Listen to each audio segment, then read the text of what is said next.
ಶ್ರೀ ಗುರುದೇವ್. ಜಯ ಗುರುದೇವ್. ಶ್ರೀ ಗುರು. ಯೋಗಕ್ಕೆ ಉಪನಿಷತ್ ಅಂತಾರೆ. ಭಗವದ್ಗೀತೆ ಯಾರು ಓದಿರಿ? ಭಗವದ್ಗೀತೆಯೊಳಗೆ 18 ಅಧ್ಯಾಯಗಳಿದಾವೆ, 700ಕ್ಕೂ ಮಿಕ್ಕಿ ಶ್ಲೋಕಗಳಿದಾವೆ. 18 ಅಧ್ಯಾಯಗಳು ಏನದಾವಲ್ಲ ಅದಕ್ಕೆ ಹೆಸರಿಟ್ಟಾರ. ಕರ್ಮಯೋಗ, ರಾಜಯೋಗ, ಹೀಗೆ ಥರ ಸನ್ಯಾಸ ಯೋಗ ಈ ಥರ. ಒಂದು ಅಧ್ಯಾಯ ಮುಗಿದ ಮೇಲೆ ಇತಿ ಯೋಗೋಪನಿಷದ್ ಸಮಾಪ್ತಿ ಅಂತ ಬರೀತಾರೆ. ಅಲ್ಲಿ ಭಗವದ್ಗೀತಾ ಶ್ರೇಷ್ಠ ಯೋಗ ಗ್ರಂಥ, ಅದು ಸಂಪೂರ್ಣ ಅಡಗಿದೆ ಅದರಾಗ. ಯೋಗೋಪನಿಷದ್ ಇತಿ ಯೋಗೋಪನಿಷದ್ ಅಂತಾರೆ. ಅಂದರೆ ಯೋಗ ಅನ್ನೋದು ಉಪನಿಷದ್.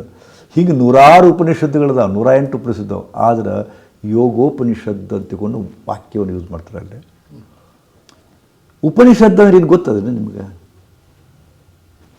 ಉಪನಿಷದ್ ಕೇಳಿರಿಲ್ಲ? ಉಪನಿಷತ್ತುಗಳು, ವೇದಗಳು, ಪುರಾಣಗಳು, ಸಾಂಖ್ಯ, ಪೂರ್ವಮೀಮಾಂಸ, ಉತ್ತರ ಮೀಮಾಂಸ, ವೈಶೇಷಿಕ, ಯೋಗ ಮೀಮಾಂಸ ಕೇಳಿರಿಲ್ಲ? ಗೊತ್ತಿಲ್ಲ. ಹ್ಞೂ ಅಂತೀರಿ ಸುಮ್ಮನೆ, ಗೊತ್ತಿಲ್ಲ ನಿಮಗೆ. ಉಪನಿಷದ್ ಉಪನಿಷದ್ ಅಂದ್ರೆ ಈಗ ನೀವು ಶ್ರಾವಣ ಮಾಸ ಉಪವಾಸ ಮಾಡ್ಬೇಕಂತ ಕೇಳಿರಲಿಲ್ಲ? ಉಪವಾಸ ಅಂದ್ರೆ ಏನು? ಖಾಲಿ ಮಾಡೋದು ಇಷ್ಟ. ಉಪ ಅಂದ್ರೆ ಸಮೀಪ. ಉಪದ ಅರ್ಥ ಸಮೀಪ. ಉಪ ಅಂದ್ರೆ ಸಮೀಪ. ವಾಸ ಮೀನ್ಸ್ ಇರೋದು. ಯಾರ ಸಮೀಪ? ದೇವರು ಕೂಡ, ಸೃಷ್ಟಿ ಕೂಡ, ನೇಚರ್ ಕೂಡ. ಹೊಟ್ಟೆ ಖಾಲಿ ಖಾಲಿ ಇರೋದು, ಆ ಖಾಲಿ ಹೊಟ್ಟೆಯೊಂದಿಗೆ ಇರೋದು ಉಪವಾಸ. ದೇವರಂದ್ರೇನು? ಆಕಾಶ. ಆಕಾಶದ ಕೂಡ ಇರೋದು ಅಂದ್ರೆ ಖಾಲಿ ಇರೋದು ಒಳಗೆ ಹೊಟ್ಟೆ. ಮನುಷ್ಯ ಖಾಲಿ ಇಡೋದೇ ಇಲ್ಲ ಅದನ್ನು. ಅದಕ್ಕೆ ಲಾಲ್ ಬಹದ್ದೂರ್ ಶಾಸ್ತ್ರಿ ಅವರು ವಾರಕ್ಕೊಂದ್ಸಲ ಉಪವಾಸ ಮಾಡಿರು ಅಂದರು ಅವಾಗ. ಹೌದಾ? ಹ್ಞೂ ಅಂದರು. ಮುಂದೆ ಏನಾಯ್ತು, ರೂಢಿ ಬಿತ್ತಲ್ಲ, ರೂಢಿ ತಪ್ಪು ಮಾತದು. ವಾರಕ್ಕೊಂದು ಉಪವಾಸ ಏನ್ರಿ ಅಂತ. ಉಪವಾಸ ಅಂದರೆ ನಿಮ್ಮ ತಲೆಗೆ ಏನಪ್ಪ ಅಂತಂದ್ರೆ ರೊಟ್ಟಿ ಅನ್ನ ಬಿಟ್ಟು ಮತ್ತೆ ಬೇರೆ ಹೊಡಿದು ತಿಳ್ಕೊಂಡು, ಇವತ್ತು ಉಪವಾಸ ಐತಿ ತಿಳ್ಕೊಂಡು ಇಷ್ಟು ಉಪ್ಪಿಟ್ಟು, ಇವತ್ತು ಉಪವಾಸ ಐತಿ ತಿಳ್ಕೊಂಡು ಇಷ್ಟು ಶಾವಿಗೆ ಉಪ್ಪಿಟ್ಟು, ಅಥವಾ ಬ್ರೆಡ್ಡು ಸಮೋಸ. ಅಂದರೆ ಊಟ ಬಿಟ್ಟು ಬೇರೆ, ಡೈಲಿ ಊಟ ಬಿಟ್ಟು ಬೇರೆ ಉಪವಾಸ. ಹಿಂಗೆ ತಪ್ಪು ಕಲ್ಪನೆ ಅದ ನಿಮ್ಗೆ. ರೂಢ ತಪ್ಪು. ಯಾರಿಗೂ ಹೊಟ್ಟೆ ಖಾಲಿ ಕಿಡೋದು ಗೊತ್ತಿಲ್ಲ. ಹೌದಾ? ಮುಂದೆ ಅದಕ್ಕೆ ಕೆಲವು ಮಂದಿ ವಾರಕ್ಕೊಂದ್ಸಲ ಆಗೋದಿಲ್ರಿ ಅಂದರು. ಯೋಗಿಗಳ ಸೋತರು. 15 ಸೋಮವಾರ ಮಾಡ್ರಪ್ಪ, ಏಕಾದಶಿ ಅಂತ ಬರ್ತಲ್ಲ, ಏಕಾದಶಿ ಬರ್ತೀರ ಮಾಡ್ತೀರಾ ಅಂತ. 15 ಅಂದರೆ ಏನಾರ ಸ್ವಲ್ಪ ಕನ್ಸಿಡರ್ ಮಾಡ್ತೀವಿ ಅಂದ್ರೆ ಇವರು ದೊಡ್ಡ ಶಾನ್ಯರಾಗಿ 15 ಗೋಸ್ ಮಾಡಕ್ಕೆ ಹತ್ತಿದ್ರು. ಮುಂದೆ ಅದು ಬಿಟ್ರಪ್ಪ, ತಿನ್ನಕ್ಕೆ ಹುಟ್ಟೈತ್ರಿ ಜನ್ಮ ಅಂದರು. ಅವಾಗ ಅವರ ಸೋತರು. ತಿಂಗಳಿಗೊಮ್ಮೆಲೆ ಮಾಡ್ರಪ್ಪ, ಸಂಕಟ ಚತುರ್ಥಿ ಅಂತ ಬರ್ತದೆ, ಅವಾಗಾರ ಮಾಡ್ತಿರಲಿಲ್ಲ ಅಂತಂದ್ರೆ. ತಿಂಗಳಿಗೊಮ್ಮೆ ಅಂದ್ರೆ ಪರವಾಗಿಲ್ರಿ ಅಂತಂದ್ರು. ಮುಂದೆ ಅದು ಮರೆತರು. ಯಾಕೋ ಹೇ ಆಗವಲ್ರಿಪ್ಪ ಅಂದರು. ಗುರುಗಳಂದರು 6 ತಿಂಗಳಿಗೊಮ್ಮೆ ಮಾಡ್ರು ಅಂದರು. ಆಷಾಢ ಏಕಾದಶಿ, ಕಾರ್ತಿಕ ಬರ್ತದೆ. 6 ತಿಂಗಳಿಗೊಮ್ಮೆ. 6 ತಿಂಗಳಂದ್ರೆ ಬೀಜ ಮಾತ್ರೆ ಮಾಡ್ತೀವಿ ಅಂದರು. ಅದನ್ನು ಮಾಡಲಿಲ್ಲ, ಮಾಡಲೇ ಇಲ್ಲ. ಮುಂದೆ ಕಡೆಗೆ ಇವರ ಗುರುಗಳ ಸೋತರು. ಮಾರಾಯರ ವಾರಕ್ಕೆ ಹೇಳಿದೆ, ತಿಂಗಳಿಗೆ ಹೇಳಿದೆ, 6 ತಿಂಗಳಿಗೆ ಹೇಳಿದೆ, ಒಟ್ಟು ಮಾಡವಲ್ರಿ, ವರ್ಷಕ್ಕೊಮ್ಮೆ ಮಾಡ್ರಿ ಓಪ, ಖಾಲಿ ಕೇಳ್ರಿ ಹೊಟ್ಟೆ ಅಂತಂದರು. ಬೀಜ ಮಾತು ನೋಡ್ರಿ ಗುರುಗಳಂದರು. ವರ್ಷಕ್ಕೊಮ್ಮೆ ಅಂದರೆ ಆರಾಮ್ ಮಾಡ್ತೀರಿ ಅಂದರು. ಯಾವಾಗ? ಶಿವರಾತ್ರಿಗೊಮ್ಮೆ ಅಂದರು. ಹಾಂ ಅಂದರು. ಏನಾಯ್ತು ಮುಂದೆ ಅಂದರೆ ಶಿವರಾತ್ರಿ ನಾಳೆ ಅಂತ ಬರುತ್ತಲ್ಲ, ಹಿಂತಿ ಕೇಳೋದು, ಅದು ಕಟ್ಟ ಉಪವಾಸ ಮಾಡ್ಬೇಕನ? ಕಟ್ಟ ಉಪವಾಸ ಮಾಡ್ಬೇಕ? ವಿಚಿತ್ರ ಅಂದರೆ ನಾಳೆಗೆ ಉಪವಾಸ ಅಂದರೆ ಇವತ್ತು ಭಯಂಕರ ಹೊಟ್ಟೆ ಸಿಗ್ತೈತಿ. ಯಾವತ್ತಿರುತ್ತೋ ಸೈಕಾಲಜಿ ಏನಪ್ಪ, ಭಯಂಕರ ಹೊಟ್ಟೆ ಸಿಗ್ತೈತಿ ಅವತ್ತು. ಮುಂಜಾನೆ ಎದ್ದ ಕೂಡಲೇ ಬರೀ ನೀರಿನ ಮ್ಯಾಗ ಇರಬೇಕನ ಕೇಳೋದು. ಮತ್ತೆ ಅವಾಗ ಮುಂದೆ ಸಣ್ಣಗ ಒಂದಿಷ್ಟು ಖರ್ಜೂರಿ ತಿಂದು ನಡೀತೇನೆ ಅಂತ, ಒಂದಿಷ್ಟು ಖರ್ಜೂರಿ ಸ್ವಾಹ. ಆಮೇಲೆ ಗೆಲ್ಲಿಸ್ತಾನಿದೆಯಲ್ಲ ಮತ್ತೆ ಕುದಿಸೇನು, ಒಂದಿಷ್ಟು ಬೆಲ್ಲ ಹಾಲು ಹಾಕ್ಕೊಂಡು ಸ್ವಾಹ, ಹಣ್ಣು ಸ್ವಾಹ, ಹಿಂಗೆ ಸ್ವಾಹ ಮಾಡೋದು. ಹೊಟ್ಟೆ ಖಾಲಿ ಕೆಡೋಲೇ ಇಲ್ಲ. ಅವ್ರೇನು ಹೇಳ್ತಾರೆ? ಉಪವಾಸ ಅಂದ್ರೆ ಅವರು ಹೊಟ್ಟೆ ಖಾಲಿ ಕೆಡೋರಿ. ಯಾಕಂದ್ರೆ ಇವತ್ತು ನಿಮ್ಮ ಬೊಜ್ಜು ಬಂದೈತಿ. ಯಾತಕ್ಕಪ್ಪ ಅಂದ್ರೆ ಅನ್ವಾಂಟೆಡ್ ಥಿಂಗ್ಸ್ ಕ್ಲೋಸ್ ಆಗಿ ಒಳಗಡೆ ಇದ್ದಾವೆ. ಹೌದಾ? ಅವಶ್ಯಕತೆಗಿಂತ ಜಾಸ್ತಿ ತಿಂದದ್ದಕ್ಕೆ ಕೊಬ್ಬು ಒಳಗೆ ಕುಂತದ್ದು. ಹೌದಾ? ಇದನ್ನ ಪ್ರಜ್ಞೆ ಇಲ್ಲ, ದೈಹಿಕ ಪ್ರಜ್ಞೆ ಇಲ್ಲ. ಉಪವಾಸ ಯಾಕೆ ಇರಬೇಕಂದ್ರೆ ವೆರಿ ವೆರಿ ಸೈಂಟಿಫಿಕ್ ರೀಸನ್ ಅದು. ಯಾವಾಗ ಹೊಟ್ಟೆ ಖಾಲಿ ಇರ್ತದೆ ಅದು ಕ್ರೇವಿಂಗ್ ಶುರು ಆಗುತ್ತೆ ಒಳಗಡೆ. ಅವಾಗ ಬಾಡಿ ಮೆಕ್ಯಾನಿಸಮ್ ಏನಪ್ಪ ಅಂದ್ರೆ ಹೊಟ್ಟೆಯೊಳಗೆ ಈಗಾಗಲೇ ಇರತಕ್ಕಂಥ ಎಲ್ಲವನ್ನ ಕರಗಿಸುವಂಥದ್ದು ಎಕ್ಸ್ಟ್ರಾ ಇದ್ದದ್ದನ್ನು. ಅದಕ್ಕೆ ಅವಕಾಶ ಮಾಡಿಕೊಡ್ಬೇಕು ನೀವು. ಅವಕಾಶನೇ ಇಲ್ಲ. ಹೌದಾ? ಯೋಗಿಗಳು ಹೇಳಿದರು ದಿನಕ್ಕೆ ಒಂದು ಹೊತ್ತು ಉಂಡವ ಏನು ಯೋಗಿ, 2 ಹೊತ್ತು ಉಂಡವ 3 ಹೊತ್ತು ಉಂಡವ 3 ಹೊತ್ತು ಉಂಡವ ರೋಗಿ, 4 ಹೊತ್ತು ಉಂಡವ ಗೊತ್ತೈತಿ ಮಾಡವಲ್ರಿ ನೀವು. ಎಲ್ಲ ನನಗಿಂತ ಹೆಚ್ಚು ಚೆನ್ನಾಗಿ ನಿಮಗೆ ಗೊತ್ತೈತಿ. ಮತ್ತೆ ಬಟ್ ಯಾರು ಮಾಡ್ತೀರಿ? 1 ಹೊತ್ತು ಉಂಡವ ಯೋಗಿ ಅಂತಂತೀರಿ, ಯೋಗಿ ಹಾಕಿರಿನ? ಸಾಧ್ಯವೇ ಇಲ್ಲ. ಭೋಗಿ ಆಗಿರಿ, ಭೋಗಿ ಅಲ್ಲ ರೋಗಿ ಆಗಿರಿ. ಎಂಥ ಮರೆವು ಅಂತ, ಜಾಣ ಮರೆವು ಅಂತೀರಿ ಇದಕ್ಕೆ. ಜಾಣ ಮರೆವು ಎಲ್ಲ ಗೊತ್ತೈತಿ. ಮತ್ತೆ ನೀವೇನು ದೊಡ್ಡ ಶಾಣೆ, ಎಲ್ಲ ಶಾಣ್ಯರಾಗಿರಿ ನೀವು. ನಿಮಗೆ ಬುದ್ಧಿ ಹೇಳಬೇಕಾಗಿಲ್ಲ, ಆದ್ರೆ ಉಪಯೋಗ ಬರೋವಲ್ದದು. ಅದಕ್ಕೆ ಜಾಣತನಕ್ಕೆ ಏನು ಹೇಳ್ತಾರಪ್ಪ ಅಂದ್ರೆ ಉಪಯೋಗಕ್ಕೆ ಬರದ ಸಮಯಕ್ಕೆ ಹೋದಾಗದ ಬುದ್ಧಿ, ಉಪಯೋಗಕ್ಕೆ ಬರದ ಸಮಯಕ್ಕೆ ಹೋದಾಗದ ಬುದ್ಧಿ ಕತ್ತೆ ಲದ್ದಿ ಅಂತಾರೆ. ಸಮಯಕ್ಕೆ ಬಾರದ ಬುದ್ಧಿ ಕತ್ತೆ ಲದ್ದಿ ಅಂತಾರೆ. ಆದ ಕಾರಣ ನಾ ಹೇಳೋ ಉದ್ದೇಶ ಏನು ಅಂತಂದ್ರೆ ಹಿಂದೆ ಕುಂತವ್ರನ್ನ ಅಷ್ಟು ಮುಂದೆ ಬಾ ಅಂದೆ. ಯೋಗೋಪನಿಷದ್ ಅಂದೆ. ಉಪನಿಷದ್, ಉಪ ಅಂದರೆ ಸಮೀಪ ಅಂತ ಹೇಳಿದೆ, ನಿಷದ್ ಅಂದರೆ ಕೂಡು ಇರು ಅಂತ ಅರ್ಥ. ಉಪನಿಷದ್ ಅಂದರೆ ಕೂಡು ಇರು. ಯಾರು ಕೂಡ? ಗುರುವಿನ ಕೂಡ, ಜ್ಞಾನದ ಕೂಡ. ಹೌದಾ? ಸಮೀಪ ಬರಬೇಕು. ದೂರ ಕುಂತು ಹೇಳ್ರಿ ಏನು ಹೇಳ್ತೀರಿ ಅಂದ್ಕೊಂಡ್ರೆ ಒದರ್ಬೇಕಂಡು ನಾವು ಮೈಕ್ ಹಚ್ಕೊಂಡು. ಸಮೀಪ ಮತ್ತು ಎಲ್ಲಿ ಸಮೀಪ ಅಂದ್ರೆ ಎಷ್ಟು? ಇಲ್ಲಿ ಮಗ್ಳು ಬಂದು ಹೆಗಲ ಬೇಕಾಗಿ ಹಾಕಿ ಏನು ಹೇಳೋದು ಮಾಡಿರಲ್ಲ ಅಂತಂತಂದ್ರೆ ಹಾಂ, ಇಲ್ಲಿ ಮಗ್ಳು ಕುತ್ಕೊಂಡು ಏನು ಹೇಳಕ್ ಮಾಡಿರಲ್ರಿ ಗುರುಗಳ ಹೇಳ್ರಿ ಅಂತಂದ್ರೆ ಹಂಗಲ್ಲ. ಉಪ ಅಂದ್ರೆ ಸಮೀಪ, ಕೆಳಗೆ, ಗುರುವಿನಿಂದ ಕೆಳಗೆ, ಗುರುವಿನ ಮುಂದೆ ಸಮೀಪ. ಉಪನಿಷದ್ ಕುತ್ಕೊಂಡು ಕೇಳೋದಕ್ಕೆ ಉಪನಿಷದ್ ಅಂದರು. ಯಾಕಂದ್ರೆ ಹಿಂದಿನ ಪರಂಪರೆ ಹಂಗ ಇತ್ತದು. ಅತಿ ಸಮೀಪ ಗುರುಗಳ ಹತ್ತಿರ ಬಂದು ಅವ್ರ ಸೇವಾ ಮಾಡಿ. ಅಲ್ಲ ಗುರುಗಳ ಸಮೀಪ ಕರ್ಕೊತಿದ್ದಿಲ್ಲ, 5-6 ತಿಂಗಳು ಸೇವಾ ಮಾಡಬೇಕು. ಸೇವಾ ಮಾಡಿದ ಮೇಲೆ ಅವ್ರು ಕಳಿಸಿ ಯಾಕೆ ಬಂದೆ ಅಂತ ಕೇಳೋರು. ಜ್ಞಾನ ತೊಗೊಳಕ್ಕೆ ಬಂದೇನ್ರಿ. ಹೌದಲ್ಲೇ ಮಗನ ಕೂಡು ಅಂದವರು. ಮುಂದೆ ಕೂತ್ಕೊಂಡು ಹಿಂಗೆ ಕೂಡೋರು ಭಕ್ತಿ ಭಾವ ತುಂಬಿದ ಕಣ್ಣುಗಳಿಂದ ಗುರುಗಳು ಉಪದೇಶ ಮಾಡ್ತಿದ್ರು. ಎಲ್ಲ ನಡೀತಿತ್ತು. ಇವತ್ತು ಉಪದೇಶ ಇಲ್ಲ, ಉಪನಿಷದ್ದಿಲ್ಲ, ಏನಿಲ್ಲ. ಏನು ಕಲಿತಿರೋ, ಏನು ಕಲಿಯಕ್ಕೆ ಹತ್ತಿರೋ ಅದೆಲ್ಲ ಮರೆತು ಹೋಗ್ತಕ್ಕಂಥ ವಿದ್ಯೆಯನ್ನು ಕಲಿಯಕ್ಕೆ ಹತ್ತೀರಿ ನೀವು. BA, BCom, BSc, BFA, bachelor in fine arts, ಅದು ಇದು ಸುಡ್ಗಾಡ್ ಅದಾವಲ್ಲ, ಬಯಾಲಜಿ, ಇವೆಲ್ಲ ಮರೆತು ಹೋಗುವ ವಿದ್ಯೆಗಳು. 4 ಗೋಡೆಗಳ ಮಧ್ಯೆ ನೀವೇನು ಕಲಿತಿರಲ್ಲ, MA MCom ಎಲ್ಲ ಮರೆತು ಹೋಗ್ಬಿಡ್ತಾವ. ಒಂದಿಲ್ಲ ಒಂದು ದಿವಸ ಏನು ಕಲಿತ್ರಿ? ಏನು ಈಗ ನೀವು BSc ಕಲಿತ್ರಿ, 10 ವರ್ಷ ನೀವು ಏನು ಅದನ್ನು ಕಡೆ ಲಕ್ಷಣ ಕೊಡಲಿಲ್ಲ, ಬೇರೆ ಕೆಲಸ ಬಿಸ್ನೆಸ್ ತೊಡಗಿದ್ರಿ. ಮುಂದೆ ಬಂದು ಯಾವನೋ ಸೈನ್ಸ್ ಏನಂತ ಕೇಳ್ತಾರೆ, ಗೊತ್ತೇ ಇಲ್ಲ ನಿಮಗೆ, ಮರ್ತು ಬಿಟ್ಟಿರಿ. ನೀವು ಏನನ್ನು ಕಲಿತು MBBS ಕಲಿತು, ಇವನ್ MBBS ಕಲೀರಿ, MD ಕಲೀರಿ, 10 ವರ್ಷ ಸುಮ್ಮನೆ ಕೊಡ್ರಿ, ಜಂಗ್ ಹತ್ತದ ಅದಕ್ಕೆ ವಿದ್ಯಾಕ ಮರೆತು ಬಿಡ್ತೀರಿ. ನೀವು ಕಲಿಯುವ ಎಲ್ಲ ವಿದ್ಯೆಗಳು ಲೌಕಿಕ ವಿದ್ಯೆಗಳು.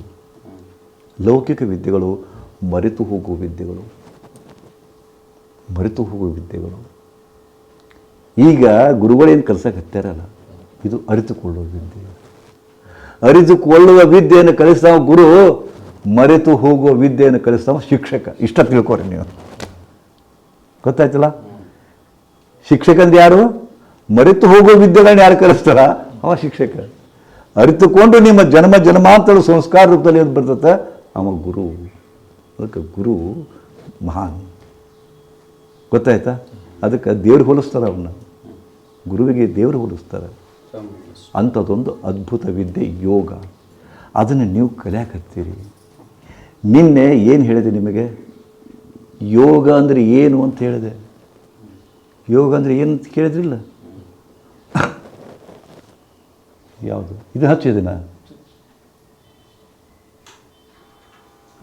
ಎರಡನೇದ್ದು ಹಾಂ. ಯೋಗ ಅಂದರೆ ಏನಂತ ಹೇಳ್ತಾ ಯೋಗ ಅನ್ನೋದು ವಿಲೀನ ಮಾಡೋದು, ಕೂಡಿಸೋದು, ಸಮಾಗಮ ಅಂತ ಹೇಳ್ತೇವೆ. ಸಂಗಮ ಹೌದಾ? ಅದಕ್ಕೆ ಅನೇಕ ಇದನ್ನು ಕೊಡ್ತಾರೆ. ಒಂದೊಂದು ನದಿ ಕೂಡ್ತಾವ, ಹೊಳಿ ಕೂಡ್ತದ, ಅದು ಕೂಡ್ತದೆ, ಇದು ಕೂಡ್ತದೆ, ಗಂಡ ಹೆಂಡತಿ ಕೂಡ್ತಾರೆ. ಲೌಕಿಕ ಸಂಗಮ ಅದು ಹೌದಾ? ಆಧ್ಯಾತ್ಮಿಕ ಸಂಗಮ ಅನ್ನೋದದ, ಆಧ್ಯಾತ್ಮಿಕ ಸಂಗಮ. ಅದಕ್ಕೆ ಯೋಗಕ್ಕೆ ಏನು ಹೇಳ್ತಾರಪ್ಪ ಅಂದ್ರೆ, ಇಟ್ ಈಸ್ ದ ಸೈನ್ಸ್. ಯೋಗ ಅನ್ನೋದೊಂದು ವಿಜ್ಞಾನ ಅದ. It is the science of self realisation ಅಂತಾರೆ. It is the science of self realisation. ನಿಮ್ಮನ್ನು ನೀವು ಅರ್ಥ ಮಾಡ್ತಕ್ಕಂಥ ಒಂದು ವಿದ್ಯೆ ಅದು. ಆದರೆ ಎಷ್ಟು ದುರಂತ ಅಂದರೆ, ನೀವು ಎಲ್ಲವನ್ನ ಅರ್ಥ ಮಾಡ್ಕೊತೀರಿ, ಎಲ್ಲವನ್ನು ತಿಳ್ಕೊತೀರಿ, ಎಲ್ಲರ ಬಗ್ಗೆ ತಿಳ್ಕೊತೀರಿ. ಯಾರೋ ಬರ್ತಾರೆ, ನಿಮ್ಗೆ ಹುಗಾರವ್ರು ಗೊತ್ತದ ಅಂತ. ಹುಗಾರವ್ರ ಅವರೆಲ್ಲ ತಳಬುಡ ಎಲ್ಲ ಹೇಳ್ತೀನಿ ಬರ್ರಿ, ತಳಬುಡ ಎಲ್ಲ ಹೇಳ್ತೀನಿ ಬರ್ರಿ. ಅವರೆಲ್ಲ ಹಕ್ಕಿಕತ್ತು ನನ್ನ ಕಡೆ ಬರ್ರಿ. ನಿಮ್ಮ ಹಕ್ಕಿಕತ್ತು ಮತ್ತೊಬ್ಬರು ಹಕ್ಕಿಕತ್ತು ಗೊತ್ತೈತಿ ನಿಮಗೆ, ನಿಮ್ದು ಹಕ್ಕಿಕತ್ತು ಗೊತ್ತಿಲ್ಲ. ದೀಪದ ಬುಡಗ ಕತ್ತಲೆ ಅಂದಂಗೆ ನಿಮ್ಮ ಕೆಳಗೆ ಅಜ್ಞಾನ ತುಂಬೈತಿ, ಸೊಕ್ಕು ತುಂಬೈತಿ, ಅಹಂಕಾರ ತುಂಬೈತಿ. ನಿಮ್ಗೆ ಗೊತ್ತಾಗಬಾರ್ದು. ಮತ್ತೊಬ್ಬರು ನೋಡೋದು, ಹೊರಗೆ ನೋಡೋದು, ಬಹಿರ್ಮುಖಿ ಆಗೋದು. ನಾ ಹೇಳಿದ್ನಲ್ಲ, ಬಹಿರ್ಮುಖಿ ಸದಾ ದುಃಖಿ, ಬಹಿರ್ಮುಖಿ ಸದಾ ದುಃಖಿ, ಅಂತರ್ಮುಖಿ ಸದಾ ಸುಖಿ. ಈ ಮಾತನ್ನು ನೆನಪಿಡಿ. ಅದಕ್ಕೆ ಯೋಗ ಅಂದರೆ ಏನಪ್ಪ ಅಂತಂದ್ರೆ, ನಮ್ಮನ್ನು ನಾವು ಅರ್ಥ ಮಾಡ್ಕೊಳ್ಳೋ ಕಲೆ ಇದು. ನಮ್ಮನ್ನು ನಾವು ತಿಳ್ಕೊಳ್ತಕ್ಕಂಥ ಕಲೆ ಅಲ್ಲ, ವಿಜ್ಞಾನ. It is a science of self realisation ಅಂತಾರೆ. ಅದಕ್ಕೆ ಯೋಗಕ್ಕೆ ಅನಂತ ಅರ್ಥದ. ಬಟ್ ಯಾರಿಗೂ ಗೊತ್ತಿಲ್ಲ ಅಷ್ಟೇ. ಹೇಳಿ, ಸೈನ್ಸ್ ಆಫ್ ಸೆಲ್ಫ್ ರಿಯಲೈಸೇಷನ್ ಅಂತಂದ್ರೆ ಒಂದೊಂದು ಆಸನ ಹಾಕ್ತಿರಲ್ಲ, ಏನು ರಿಯಲೈಸೇಷನ್ ಆಗುತ್ತೆ ನಿಮ್ಗೆ? ಆಸನ ಹಾಕಿ ಮುಗಿಸ್ಕೊಂಡು ಮಟ್ರಪ್ಪ ಅಂದ್ರೆ ಆಯ್ತು, ರಿಯಲೈಸೇಷನ್ ಆಯ್ತಾನ? ಅದು ಯೋಗ ಅಲ್ಲ. ಯಾವುದು ನಿಮಗೆ ಅಂತರಾತ್ಮದ ಅರಿವು ಕೊಡ್ತದೆ ಅದು ಯೋಗ. ಸ್ಪಷ್ಟ ತಿಳ್ಕೊರಿ. ಇಡೀ ಜಗತ್ತೇ ಯೋಗ ಅಂದ್ರೆ ಅಷ್ಟೊಂದು ತಿಳ್ಕೊಂಡತಿ. ಕೈ ಎತ್ತು ಕಾಲೆತ್ತುದು ಒಂದು ಭಾಗ. ನಾ ಮಾಡ್ತಿದ್ದಲ್ಲ, ಒಂದು ಭಾಗ ಅದು, ಯೋಗದ ಒಂದು ಭಾಗ. ಕಲಿಬೇಕಾದ್ರೆ ಶರೀರ ಬೇಕಲ್ಲ. ನಾವು ಮನಸ್ಸಿಗೆ ವಿದ್ಯೆ ಕೊಡ್ತೀವಿ, ಕರೆ ಶರೀರ ಸಾಥಿ ಕೊಡಬೇಕಲ್ಲ, ಚಂದಗಿಟ್ಕೋಬೇಕು. ಅದಕ್ಕೆ ಸ್ವಲ್ಪ ಯೋಗ, ಆಸನ, ಯೋಗಾಸನ ಅಂತಾರೆ ಅದಕ್ಕೆ. ಆದರೆ ಜಗತ್ತು ಏನು ಭ್ರಮಿಸೈತಪ್ಪ ಅಂದ್ರೆ, ಯೋಗ ಅಂದ್ರೆ ಕಾಯೆತ್ತು, ಕಾಲೆತ್ತು, ಭುಜಂಗಾಸನ, ಶಲಭಾಸನ, ಇವ ಯೋಗ ಬ್ರ್ಯಾಂಡೆಡ್ ಆಗಿಬಿಟ್ಟತಿ. ನಾ ಮೂರ್ಖ ಅವ್ರ ಕಣ್ಣು ಮುಂದೆ. ಇವೆಲ್ಲ ಯಾರು ಕೇಳ್ತಾರೆ ಗುರುಗಳನ್ನೇ? ನೀವೆಲ್ಲ ಔಟ್ಡೇಟೆಡ್ ಅಂತ ನನಗೆ. ಅವ್ರಿಗೆ ಓಮ್ ಅನ್ನೋದು ಬೇಡ, ಏನು ಬೇಡ. ನಾ ಔಟ್ಡೇಟೆಡ್. ಕೈ ಎತ್ತು, ಕಾಲೆತ್ತು, ಬೆವ್ರು ಬರಬೇಕು, ಅದು ಬರಬೇಕು, ಇದು ಬರಬೇಕು, ಸುಸ್ತಾಗಿ ಮಕ್ಕೋಬೇಕು ಹೋಗಿ. ದೊಡ್ಡ ಯೋಗ ಅದು. ಹಿಂಗೈತಿ ಭ್ರಮ ಇವತ್ತು. ಅದಕ್ಕೆ ಯೋಗ ಅನ್ನೋದು, ನಾ ಇದೇ ಹೇಳಿದ್ನಲ್ಲ, ಭಗವದ್ಗೀತೆಯು ಮಹಾಗ್ರಂಥ ಅದು. ಅವ್ರು ಹೇಳ್ತಾನೆ, ಕೃಷ್ಣ ಪರಮಾತ್ಮ ಹೇಳ್ತಾನೆ, ಯೋಗ ಅಂದರೆ ಏನಪ್ಪ? ಕೂಡುದು ಅಂತ ಹೇಳಿದ್ಯಾ, ಆತ್ಮ ಸಾಕ್ಷಾತ್ಕಾರದ ಯೋಗ ಅಂತ ಹೇಳಿದ್ಯಾ. ಭಗವದ್ಗೀತೆಯೊಳಗೆ ಕೃಷ್ಣ ಪರಮಾತ್ಮ ಹೇಳ್ತಾನ, ಸಮತ್ವಂ ಯೋಗ ಮುಚ್ಯತೆ. ಕಷ್ಟ ನಷ್ಟ, ಬದುಕಂದರೆ ಕಷ್ಟ ನಷ್ಟಗಳನ್ನು ತುಂಬೈತಿ, ದುಃಖಗಳಿಂದ ತುಂಬೈತಿ, ಶೀತ ಉಷ್ಣಗಳನ್ನು ತುಂಬೈತಿ, ಜಯ ಅಪಜಯಗಳನ್ನು ತುಂಬೈತಿ. ಲಾಭಾಲಾಭೌ ಜಯಾಜಯೌ, ಜಯ ಅಪಜಯೌ. ಲಾಭ ಆಗ್ತದೆ, ಬಿಸ್ನೆಸ್ ಅಂದಮೇಲೆ ಲಾಭ ಆಗ್ತದೆ, ಹಾನಿ ಆಗ್ತದೆ. ಇದು ಲೈಫ್ ಇಸ್ ಎ ಗೇಮ್ ಅಂತಾರೆ. ಒಮ್ಮೆ ಸೋಲ್ತೀರಿ, ಒಮ್ಮೆ ಗೆದ್ದಿತ್ತೀರಿ. ಹೀಗೆ ಸೋತಾಗ, ಗೆದ್ದಾಗ, ಲಾಭ ಆದಾಗ, ಹಾನಿ ಆದಾಗ, ದುಃಖ ಆದಾಗ, ನೋವು, ಕಷ್ಟ ಆದಾಗ ಸಮತ್ವವಿರಬೇಕು.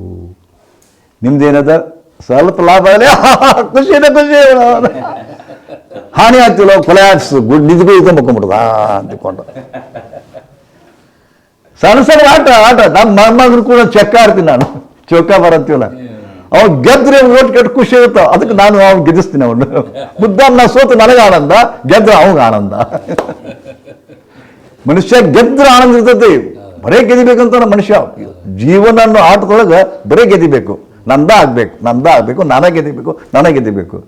ಅಲ್ಲ ಇವನ ಬರೇ ನೀವೇ ಗೆದ್ಕೊಂತ ಹೋಗ್ರಪ್ಪ ಅಂತಂದ್ರೆ ಎದುರಾಳಿಗೆ ಏನು ಅನಿಸುತ್ತ? ಯಾವಾಗ ಬಿಡಪ್ಪ ಅವನು ಬರೀ ಅವನೇ ಗೆದ್ದೀತಾನ ಅಂತಾರ. ಅವ್ರಿಗೊಮ್ಮೆ ಗೆದ್ಯಕ್ಕೆ ಅವಕಾಶ ಕೊಡ್ರಿ. ಅವ್ರಿಗೆ ಗೆದಿಸ್ಬೇಕು ನೀವು. ಅವ್ರಿಗೆ ಗೆದಿಸಿದ್ರೆ ಮುಂದೆ ನಿಮ್ಮ ಕೂಡ ಆಟ ಆಡ್ತಾರೆ ಅವರು. ಯಾಕಪ್ಪ? ಶರೀರ ತಜ್ಞ ನೋಡಿಲ್ಲೇ ಒಬ್ಬ ಶರೀರ ತಜ್ಞ ಕುಂತ, ಶಾರೀರಿಕ ತಜ್ಞ. ಗೆದಿಸ್ಬೇಕು, ಅವ್ರನ್ನೂ ಗೆದಿಸ್ಬೇಕು. ಗೆದ್ದಾಗ ಇಂಟ್ರೆಸ್ಟ್ ಬರ್ತದದು. ನಾನು ಒಮ್ಮೆ ಗೆದ್ಯಕ್ಕೆ ಚಾನ್ಸ್ ಐತೆ ನನಗೆ. ಅದು ನೀವು ಹೆಂಗೆ ಆಟ ಆಡಕತ್ತೀರಪ್ಪ ಅಂತಂದ್ರೆ, ಇಬ್ಬರು ಗೆಳೆಯರು ಆಟ ಆಡಕತ್ತಿರಂತ. ಒಂದು ನಾಣ್ಯ ಇತ್ತು, ತೊಗೊಂಡವ್ ಭಾಳ ದರಿಕಿದ್ದವ್ ಗೆಳೆಯ. ಲೇ ಆಟ ಆಡೋಣ ಅಂದ. ಹೆಂಗೆ ಆಟ ಆಡೋದು? ಇದು ಏನೈತಿದು ಚಿತ್ತ, ಇದು ಕೆಳಗ ಡಬ್ಬ. ಹೌದಾ? ಈಗ ಕೂತುನ ಚಿತ್ತ ಬಿದ್ರೆ ನಾ ಗೆದ್ದೆ ಅಂದ. ಹ್ಞೂ ಅಂದ. ಮುಂದೆ ಡಬ್ಬಿತ್ತು, ನೀ ಸೋತೆ ಅಂದ. ಚಿತ್ತ ಬಿದ್ರೆ ನಾ ಗೆದ್ದೆ, ಡಬ್ ಬಿದ್ರೆ ನೀ ಸೋತೆ ಅಂದ. ಅವ್ನು ಗೊತ್ತಾಗಲಿಲ್ಲ, ಪಾಪ ಕನ್ಫ್ಯೂಷನ್ ಆತ ಅವಾಗ. ಹ್ಞೂ ಅಂದ. ಹ್ಞೂ ಅನ್ನೋಣ. ಈಗ ಶುರು ಆತ ಆಟ. ತಿಂದು ಹಿಂಗೆ ತೆಗಿ ಅಂದ. ಚಿತ್ತ ಅಂತ ಗೆದ್ದೆ ಅಂದ. ಅವ ಆತ್ ಬಿಡು, ಗೆದ್ದಿರ್ಬೇಕು. ಮುಂದೆ ನಾನು ಗೆದ್ದಿದ್ದೆ ಅಂತಂದು ಮುಂದೆ ಮತ್ತೆ ತೂರಿದ. ಮತ್ತೆ ಹಾಕಿ ಡಪ್ ಅಂದು. ಡಬ್ಬ ಅಂದ. ನೀ ಸೋತಿ ಅಂದ. ಅವ ಕನ್ಫ್ಯೂಷನ್. ಮತ್ತ ಚಿತ್ತ ಬಿದ್ದ ನಾ ಗೆದ್ದೆ, ಡಬ್ ಬಿದ್ರಿ ಸೋತೆ. ಮುಂದೆ ಅವ ಅಂದ, ಮತ್ತೆ ಯಾವಾಗ ಗೆದ್ದೆ ಅಂತ. ನಾ ಯಾವಾಗ ಗೆದ್ದಿತ್ತೀನಿ ಮತ್ತೆ ಹಂಗಾರ? ಮೋಸಗಾರ ನಿನ್ ಕೂಡ ಆಟ ಆಡೋದು ಬಿಡಪ್ಪ ಅಂತ ಹೊರಗೆ ಬಿದ್ದ. ಹಿಂಗಾಗ್ತದೆ. ನೀವು ಆಟ ಹಿಂಗೆ ಆಡಕತ್ತೀರಿ. ಸಂಸಾರವೆಂಬ ಆಟದೊಳಗೆ ಹಿಂಗೆ ಆಡಕತ್ತೀರಿ. ಏನ್ರ ತಪ್ಪುಗಳಾದವು ಹೆಂಡತಿ ಮ್ಯಾಗ ಹಾಕೋದು, ಚಲೋ ಆತು ನನ್ನ ಮ್ಯಾಗ ಹಾಕೋದು.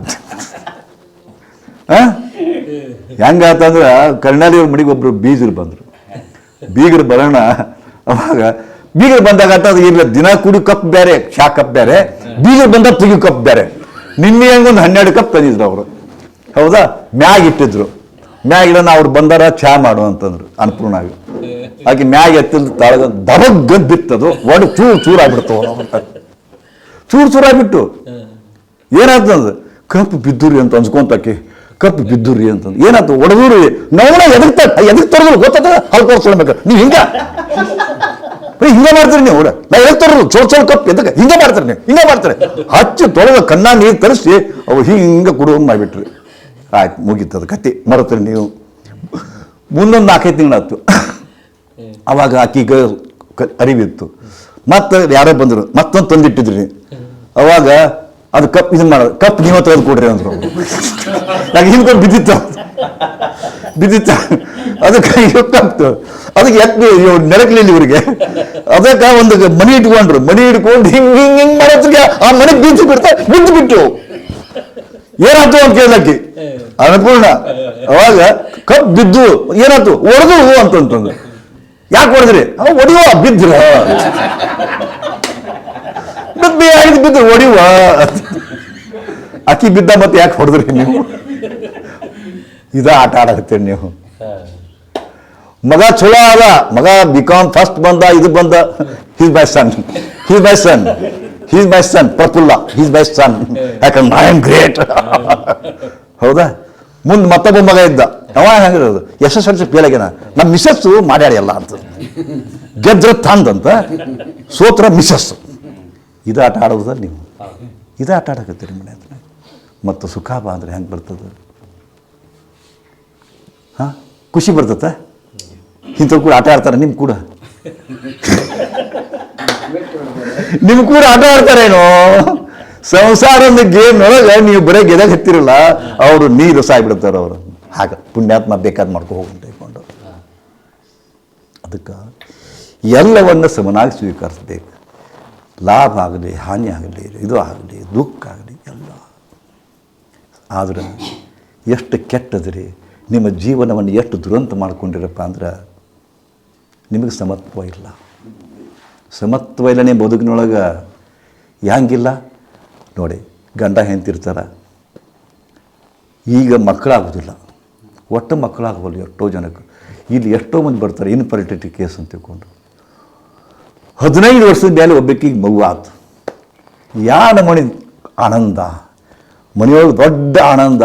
ಎಲ್ಲ ಕಡೆ ಹೋಗಿ ಬಂದು 15 ವರ್ಷದ ಮಗು ಆತು ಅಂತ ತಿಳ್ಕೊಂಡು ಆ ಮಗು ಬರೀ ಆಕೆ ಗರ್ಭಿಣಿ ಆದರೆ ಒಂದು ಆನಂದ, ಹಡದಂತೂ ಮತ್ತಿಷ್ಟು ಆನಂದ. ಆ ಕೂಸು ಬೆಳೀತು. ಆ ಹುಟ್ಟು ಕೂಸಿಗೆ 28 ಇದನ್ನು ಬರೀ ಅರಿಬಿ ಆಟ ಆಡೋಕೆ ಪುಗ್ಗ ಗಿಗ್ಗ ಒಂದು ಇಷ್ಟು ಬಂಡಿ ತಂದಾರ ಹುಟ್ಟು ಮಗುವಿಗೆ. ಮತ್ತು ಅದನ್ನು ಅಗ್ರಿ ಹ್ಯಾಂಗೆ ನೋಡ್ಕೊಂತಾರಪ್ಪ, ಜೀವಕ್ಕೆ ಜೀವ ಕೊಟ್ಟು ಕೆಳಗೆ ಇಡೋಂಗಿಲ್ಲ.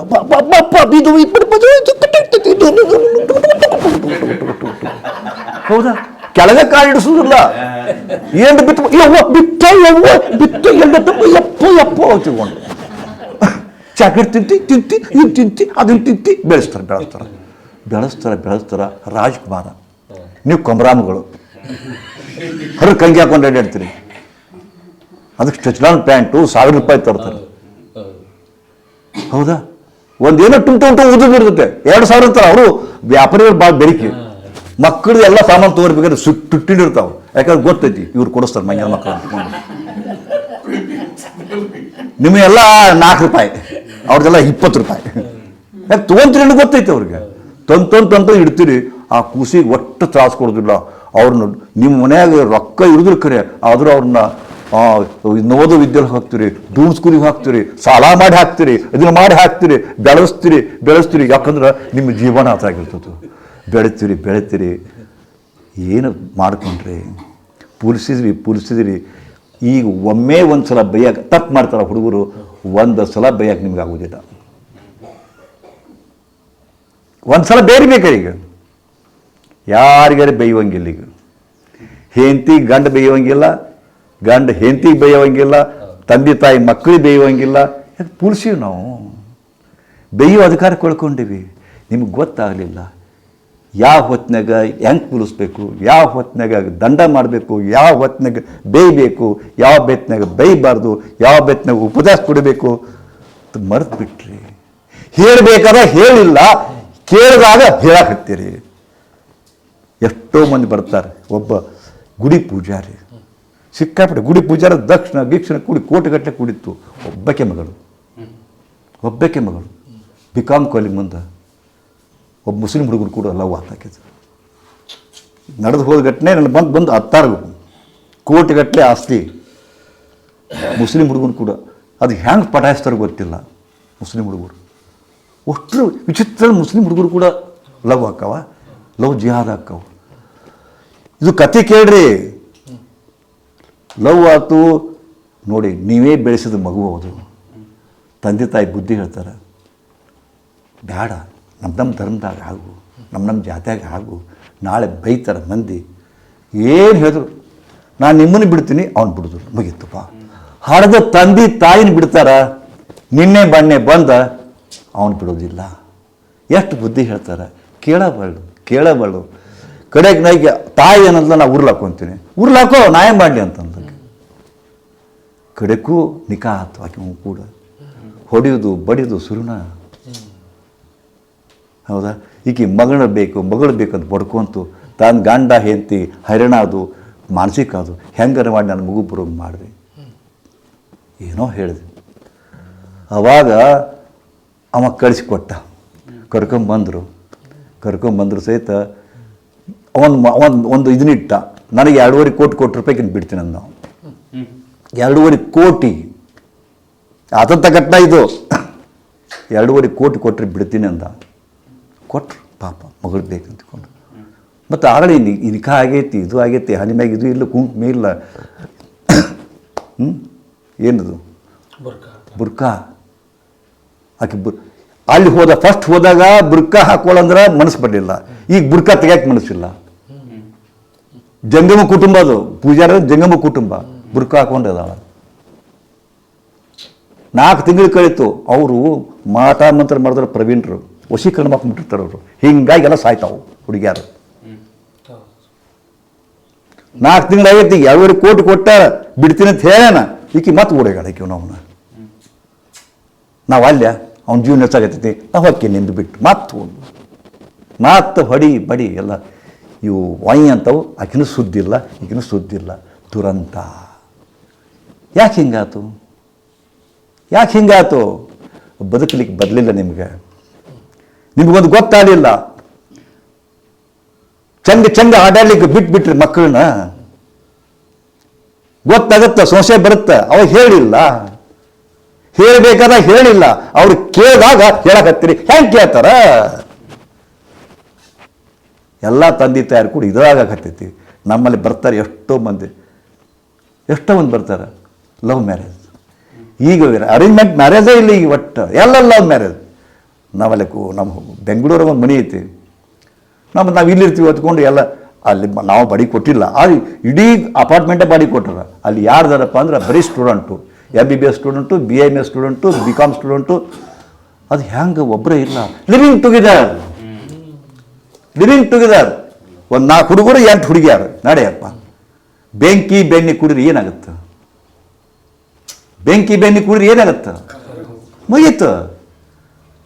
ಮುಗೀತು. ಇವ್ರಿಗೆ ಮದುವೆನೇ ಬೇಡ. ಮದುವೆ ಅರ್ಥನೇ ಕಳ್ಕೊಂಡ್ಬಿಟ್ಟೈತಿ. ಫಸ್ಟ್ ನೈಟ್ ಅರ್ಥನೇ ಕಳ್ಕೊಂಡ್ಬಿಟ್ಟೈತಿ. ಏನು ಸ್ವಾದ ಇಲ್ಲ ಜೀವಕ್ಕೆ. ಇವ್ರಿಗೆ ಎಷ್ಟೋ ನೈಟು, ಅವ್ರಿಗೆ ಎಷ್ಟೋ ನೈಟು. ಮುಂದೆ ಡೈವರ್ಸು ಅದಕ್ಕೆ ಬಿಟ್ಬಿಡ್ತಾವ. ಮತ್ತೊಂದು ಮದುವೆ ಆಗ್ತಾವ. ಮತ್ತೊಂದು ಮದುವೆ ಅಲ್ಲ ಹೊಯ್ಕೊಳ್ಬೇಕಪ್ಪ. ಅವ್ನು ಗಂಡನ ಕೂಡಿದ್ದಾಗ ಅವ್ನು ನೆನಪು ಬರ್ತತ. ಇವ್ರು ಕೂಡ ಇರಲಿಲ್ಲ ಮಾನಸಿಕವಾಗಿ. ಅಲ್ಲೂ ಇಲ್ಲ, ಇಲ್ಲೂ ಇಲ್ಲ. ತ್ರಿಶಂಕು ಸಿಟ್ಕೊಂಡು ಸಾಯ್ರಿ. ಅಳಬೇಡ್ರಿ. ಅವಾಗ ಡಿಸಿಷನ್ ಯುವರ್ಸ್. ನಿಮ್ಮ ಡಿಸಿಷನ್ ನೀವು ತೊಗೊಂಡಿರಿ. ಯಾರಿಗೂ ದೋಷ ಕೊಡಬೇಡ್ರಿ. ಹಿಂಗೆ ನಡೆದದು. ಯಾಕಾತು? ಸಮತ್ವಂ. ಯೋಗ ಅನ್ನೋದು ಇದು ರೀ, ತಿಳ್ಕೊರಿ ನೀವು. ಸಮತ್ವಂ. ಅತಿಯಾದ ಪ್ರೀತಿ ಬೇಡ, ಅತಿಯಾದ ರೋಷ ಬೇಡ. ಎಷ್ಟೋ ಮಂದಿ ತಂದೆ ತಾಯಿ ಹೀಗಿರ್ತಾರಲ್ಲ, ನಾನು ಕಂಡ್ರೆ ಅಂಜಲಿ ಎದ್ದು ಸಾಯಿ ಮಗನ. ಅವ್ರು ಮತ್ತೆ ಹೊರಗೆ ಹೋಗ್ಕ ಓಡಿ. ಒಂದಿಷ್ಟು ಪ್ರೀತಿ, ಒಂದಿಷ್ಟು ಸಿಟ್ಟು, ಒಂದಿಷ್ಟು ಕರುಣ. ಹಿಂಗಿರಬೇಕ್ರಿ ಲೈಫ್ ಅಂದ್ರೆ. ನಿಮ್ಮ ಬರ್ಬಾದ್ ಮಾಡ್ಕೊಂಡಿದ್ದ ಯೋಗ ಇಲ್ಲದ ಜೀವನಕ್ಕೆ ಕಲೀಲಿಲ್ಲ ನೀವು. ಮನುಷ್ಯನ ಜೀವನದ ನವರಸ ಅಂತದ. ನವರಸ ಗೊತ್ತದನ? ಕರುಣ, ಗಂಭೀರ, ರೌದ್ರ, ವೀರ, ಶೃಂಗಾರ. ಇವರು ಹಿಂಗೆ ಬೇರೆ ಬೇರೆ ರಸಗಳದಾವು. ಹಂಗಿರ್ಬೇಕು. ಆನಂದ ಆಗ್ಬೇಕು, ಆನಂದ ರಸ. ಕ್ರೋಧ ಬಂದಾಗ ಕ್ರೋಧ ರಸ. ಬಟ್ ನಿಮಗೆ ಲೈಫ್ ಸೇಮ್ ಮಾಡ್ಕೊಂಡ್ಬಿಟ್ಟಿರಿ. ಲೈಫ್ ಸೇಮ್ ಅದ ನಿಮಗೆ. ರಸಗಳೇ ಇಲ್ಲ ನಿಮ್ಮದ. ಅದಕ್ಕೆ ಸಮರಸ ಅಂತಾರೆ. ಎಲ್ಲ ರಸಗಳಿಗೂ ಸಮರಸ. ನಿಮ್ಮ ಬದುಕಿನಾಗ ವಿರಸ ತುಂಬಿದೆ. ವಿರಸ, ರಸಗಳೇ ಇಲ್ಲ. ಒಬ್ಬ ಹೊಂಟಿದ್ದ, ಸಂಡಾಸ್ ಕೊಟ್ಟಿದ್ದ. ಯಾಕಂದ್ರೆ ಹೊಂಟಿ? ಸಂಡಾಸ್ ಹೊಂಟೇನ್ರಿ ಅಂದ. ಮತ್ತೊಂದು 4-5 ತಿಂಗಳಾಗಿತ್ತು. ಯಾಕೆ ಈ ಕಡೆ ಹೊಂಟಿ? ಇವತ್ತು ಫಸ್ಟ್ ನೈಟ್ ಆಯ್ತು ರೀ ಅಂದ. ಅವನು ಸಂಡಾಸ್ ಹೋಗಿ ಮುಂದೆ ಹಂಗೆ, ಫಸ್ಟ್ ನೈಟ್ ಹೋಗಿ ಮುಂದೆ ಹಂಗೆ. ಇವರು ಏನು ಇಲ್ಲ ಸುಡ್ಗಾರ. ಫಸ್ಟ್ ನೈಟ್ಗೆ ಸಂಡಾಸ್ ಹೋಗುದು ಏನು ಅರ್ಥನೇ ಇಲ್ಲ. ಸೇಮ್ ರಸ.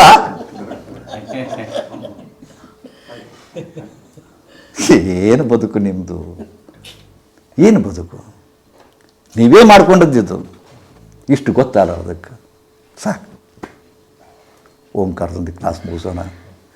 ನಾನು ಉಡಾಫೆ ಹೇಳಿಲ್ಲ, ನಿಮ್ಮ ಜೀವನವನ್ನು ಹೇಳೀನಿ. ಮಕ್ಕಳಿಗೆ ಯಾವಾಗ ಹೇಳಬೇಕು ಬುದ್ಧಿ ಅವಾಗ ಹೇಳ್ರಿ. ಗಿಡವಾಗಿ ಬಗ್ಗದ್ದು ಮರವಾಗಿ ಬಗ್ಗೈತೆ.